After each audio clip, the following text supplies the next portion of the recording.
The Director General of National Emergency Management Agency, Mustapha Mehaja, assured his host of the federal government's continued support for the flood victims until they get back on their feet. We commenced this activity since 19th of September, and we have been on it, and will continue up to the time that the situation has improved to a level that we can leave the responsibility to the state government.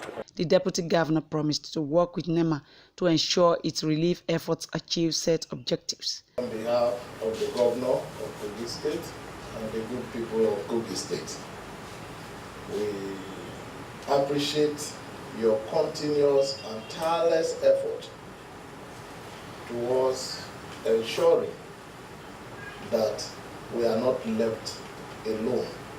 We must begin to look at ways of having a permanent solution to flood.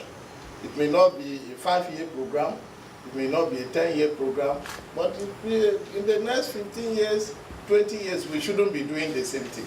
Beneficiaries of the federal and state government's relief efforts were full of commendation. Part of the beneficiary, in fact, we thank God Almighty for giving us these items. The major challenges we faced, in fact, have been addressed by the government. That is in terms of sickness, and they've been giving us drugs and so on. Now, we are only begging the federal government they should assist us, because some of us, the house demolished, some of us, we have a cracking of the building, and we need a pen to paint and fleet our environment. Thank you for what the governor do for us.